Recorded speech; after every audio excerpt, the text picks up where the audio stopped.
मागितली। ही दोन माणसं, या दोन माणसांनी काय केलं तर एक मुनिरा नावाच्या महिलेचं गोवावाला कंपाऊंड आहे, एलबीएस रोडवर 3 एकराची जागा आहे। आता ज्यांना मुंबई माहिती आहे त्यांना माहिती आहे एलबीएस रोडवरची जागा ही किती प्राइस लँड आहे। 3 एकराची जागा आहे एलबीएस रोडवरली।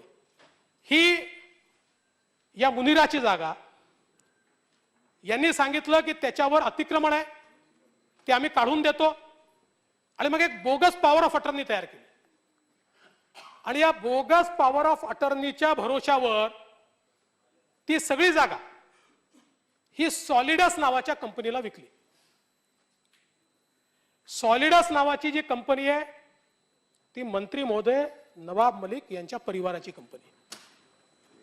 सॉलिडस कंपनीला त्यांनी विकली किती रुपयात? त्यावेळेचा मार्केट रेट होता 2000 रुपये चौरस फूट।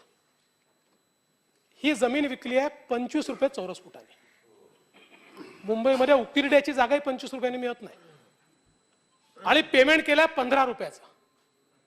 आणि मला आश्चर्य वाटतं, बाकी त्यातलं सगळं सोडून द्या, मी दादा तुम्हाला विचारतो, शिंदे साहेब तुम्हाला विचारतो की तुम्हाला माहिती असताना, बाकी जाऊ द्या व्यवहार, त्याचा क्रिमिनल अँगलही जाऊ द्या, पण तुम्हाला माहिती असताना हा व्यक्ती गुन्हेगार आहे, हा जेलमध्ये आहे, पॅरोलवर बाहेर आहे, मुंबईच्या बॉम्बस्फोटाचा गुन्हा आहे, हा दुसरा हसीना आपाचा फ्रंटमॅन आहे, तुम्ही त्याच्याशी व्यवहार केला असता?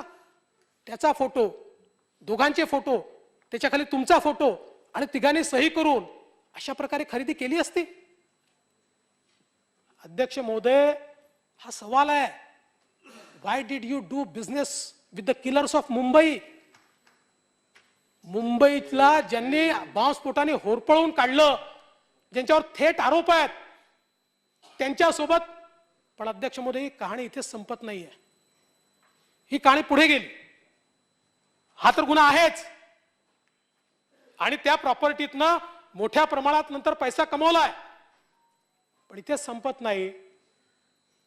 याच्यामध्ये जो काही रिमांड आहे त्याच्यामध्ये आपण बघू शकतो, शाहवली खान जो नाशिकच्या का औरंगाबादच्या जेलमध्ये आहे, तिथे जाऊन त्याची जबानी घेतली आहे।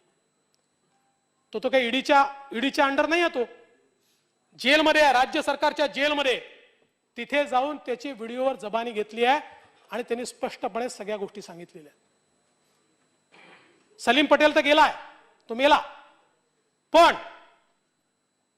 ज्या ठिकाणी हसीना आपासोबत व्यवहार झाला, हसीना पारकर सोबत व्यवहार झाला, एका ट्रॅव्हल एजंटचं कार्यालय, या ट्रॅव्हल एजंटच्या कार्यालयामध्ये त्या ट्रॅव्हल एजंटनी मान्य केलं की हे सगळे या ठिकाणी येत होते, हसीना पारकर सोबत इथे बैठका झाल्या। त्या ट्रॅव्हल एजंटने हे मान्य केलं की माझ्यासमोर व्यवहार झाला। एवढंच नाही तर एक अजून कॅरेक्टर याच्यामध्ये आहे,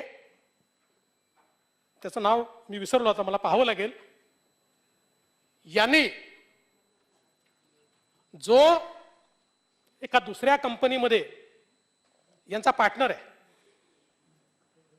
त्यांनी हे बयान दिलंय की माझ्या हाताने मी हे पैसे दिले, हसीना पारकरला माझ्या हाताने मी पैसे दिले। म्हणजे अध्यक्ष महोदय, या राज्यामध्ये मंत्री हे मुंबईच्या गुन्हेगारांची, साहेब ते कोणात सोडून द्या, तुम्ही सरकारी पक्ष आहे, आम्ही विरोधी पक्ष आहोत, तुम्ही कोणी आमचे शत्रू नाही आहे। आजही तुमच्यापैकी कोणाहीकडे येऊन मी जेवू शकतो, तुम्ही मला नाही म्हणणार नाही, ही शत्रुता नाही आहे। पण अध्यक्ष महोदय, मुंबईच्या गुन्हेगारांची अशा प्रकारचा व्यवहार करण्याची हिंमत होते कशी? आणि त्याच्यानंतर कमीत कमी 10 पत्र मंत्री महोदय नवाब मलिक यांचे महानगरपालिकेत आहेत, वेगवेगळ्या फोरमवर आहेत, हे सगळं त्यांनी रेग्युलराइज करून घेतलंय। म्हणजे मुळातच त्या पर्टिक्युलर जागेवर 10 बाय 10ची टेनन्सी होती, ती चुकीची होती। पण या मुनिरा मर्चंट का काय नाव त्यांचं, खोटी त्यांनी गवाही दिली, हे महत्वाचं आहे। जमिनीच्या ज्या मालकीण आहेत त्यांनी सांगितलं मला एकही पैसा मिळाला नाही आणि माझ्याकडनं पहिल्यांदा सांगितलं अतिक्रमण काढून घेतो, म्हणून एक पॉवर ऑफ अटर्नी घेतली आणि दुसरी पॉवर ऑफ अटर्नी मी केलीच नाहीये. म्हणजे ज्या पॉवर ऑफ अटर्नीच्या आधारे त्या मुनिरा आणि त्या दुसऱ्या बाई, त्या दोघी जणी आहेत मायलेक, त्यांची जमीन विकली आहे, त्यांनी सांगितली पॉवर ऑफ अटर्नीच आम्ही केलेली नाही. आणि या संपूर्ण सौद्यामध्ये एक नवा पैसाही मालकांना नाही मिळाला. पैसा कोणाला मिळाला? पैसा मिळाला हसीना पारकरला, सलीम पटेलला आणि हा जो शाह वली खान आहे. आज मला एवढंच विचारायचं आहे की या देशांच्या शत्रूला व्यवहारामध्ये काळा पैसा मिळाल्यानंतर ते काय या देशाच्या भल्याचा विचार करणार आहे? हा कधीचाही असला तरी महत्वाचा आहे. बसून बोलू नका. हे सगळं कोर्टात बोलले आहे, त्याच्यानंतर रिमांड मिळाली आहे, तेही वाचून दाखवतो. पाहिजे असेल तर पूर्ण रिमांडचा ऑर्डरच आणलाय. नाही, हे जे काही अध्यक्ष महोदय, ज्यावेळेस हे सांगण्यात आलं की ईडीचा कायदा कसा लागेल वगैरे, रिमांडच्या वेळीच कोर्टाने it is a prima facie case म्हटलाय, प्रायमा फेसी. आणि त्याच्यानंतर हे सांगितलंय as per section 3 of the offense of money laundering is a continuing in nature and it continues till such time a person enjoying the proceeds of crime by its concealment and possession or acquisition or use of untainted property or use or projecting the same as untainted property. There is a material to indicate that the accused is in possession of the said property. Prima facie, an assistant director on the basis of material in his possession has reason to believe that the accused has committed an offense under section 3 of the PMLA. Arrest order indicates that grounds of the arrest are communicated to the accused.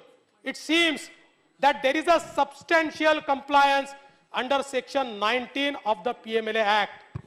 There are reasonable grounds to believe that the accusations are well founded under PMLA. हे court म्हणताय.